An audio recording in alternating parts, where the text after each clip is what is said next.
আমরা যারা সৎসঙ্গে দীক্ষিত তাদের ঠাকুর কর্তৃক নির্দেশিত কিছু আচার নীতি মেনে চলতে হয়, যা নিত্য করণীয়।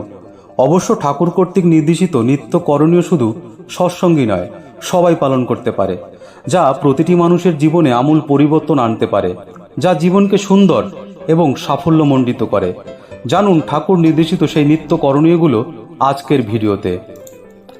অনবরত বীজনাম জপের অভ্যাস করা, প্রতিদিন উষা এবং নিশায় 30 মিনিট থেকে 45 মিনিট ধ্যান করা, প্রতিদিন প্রত্যুষে অন্ন জল গ্রহণের পূর্বে ইষ্টভীতি নিবেদন করা এবং প্রতি 30 দিনের দিন স্বদীক্ষিণায় তা ইষ্টস্থানে পাঠানো, প্রাতকালীন এবং সন্ধ্যাকালীন নির্ধারিত সময়ে বিনতি প্রার্থনা করা, প্রতিদিন সকালে খালি পেটে একটি থানকুনি পাতা ডাঁটাসহ চিবিয়ে খেয়ে 1 গ্লাস জল পান করা, প্রতিদিন কাজকর্মের ফাঁকে 3 থেকে 4 বার শবাসন বা শবধ্যান করা 5 থেকে 7 মিনিট, সদাচার পালন এবং সাত্ত্বিক আহারই ধর্মীয় বিধান, ধূমপান এবং মাদক পরিহার করে চলা, প্রতিদিন যাজনশীল থেকে অপরকে দীক্ষার মাধ্যমে ঈশ্বরের সাথে যুক্ত করা, কারণ ধর্মদান শ্রেষ্ঠ দান, প্রসাব পায়খানা করে উপযুক্ত শৌচ করা, নাকে মুখে কানে আঙুল দিলে সাথে সাথে ধুয়ে ফেলা, সদ্গ্রন্থাদি অধ্যয়ন, সৎসঙ্গে যোগদান, ঋত্বিক সাহচর্য,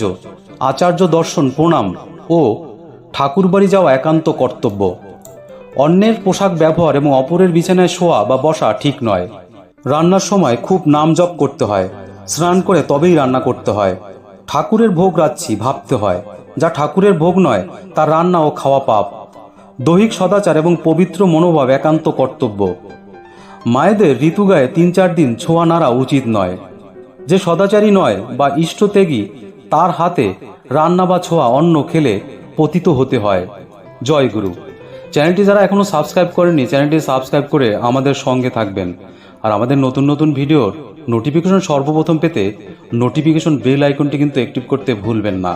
কমেন্টে আপনাদের মতামত জানাবেন।